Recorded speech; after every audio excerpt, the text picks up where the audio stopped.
Hi, good afternoon. Thanks for coming in, and I'm glad that you reached out to me and let me know that you had some concerns.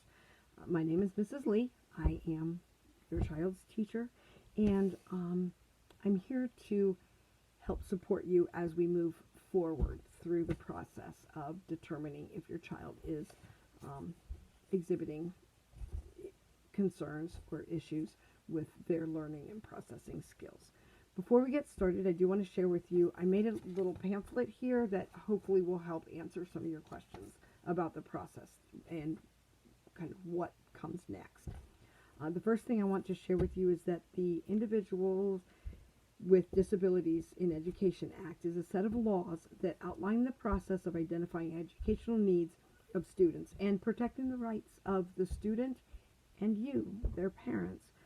My goal is to explain the process and your rights to better support the achievement of your student. So the idea starts with you. And I'm here to support you in the decisions that you make for your child's educational progress. First off, we're going to talk real quick about the referral process, and we've already started that. You reached out to me, said you had some concerns, and I began developing a team. I'm collecting some data on what I see in the classroom. I've talked to the general ed teachers. We have special ed teachers. The principal will be a part of this team. The school counselors, school psychologists. If we feel like we need any support services, like the speech or audiologist, maybe some occupational therapy, which I don't feel like we're going to see in your case, but we'll leave that up to the evaluation process. Anybody that we feel that will help your child in this setting, we're going to pull them in, and they're going to be a part of our team as well. Okay? The evaluation process is relatively simple. It's just a series of tests that will be administered by the school psychologist.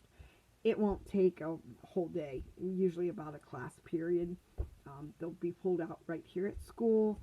Unless there's an extenuating circumstances, we don't have to have them go out someplace else to be tested, unless you have a concern with that. I do want to assure you, if you're not comfortable with the testing procedures provided by the school, you are permitted to have outside resources evaluate the child, and that is at no cost to you as well. So you're not stuck with just what the school has to offer. Though I support the schools, and I absolutely feel like we do a great job of identifying students. The eligibility of your child is determined on their qualifications, or their characteristics is a better word. So in order to qualify for services, they have to be diagnosed with one of the 13 disabilities, and that disability must affect the student's educational progress. So just a diagnosis of attention deficit disorder, or maybe a autism spectrum disorder, doesn't necessarily mean that it's affecting the education. So they may not be identified as eligible for special education services. I think with what we're seeing and what we've discussed in our first communication, likely that won't be an issue. That there will be some kind of a diagnosis to help guide us as we move forward. The components of the IEP after testing is done, I will go over the results, and we will come up with, as a team, an individual education plan. And that's going to include the students' strengths. So we want to know what they're really good at and how we can use those skills to support where the areas are that they have deficits. Your parental concerns, any concerns that you have, and your input. So you will have the opportunity to see what we have written up, the results of the evaluation, and you can share with us if you agree, and you might have a better idea than even what we do on how to support your student. You will get a written copy of the results of the tests, We will talk about any functional needs. So should your child need maybe an occupational therapist for some physical deficits, we'll get those in place as well. We basically are going to pull together anyone that we need to help build and scaffold, support your child as they progress through the school year and beyond.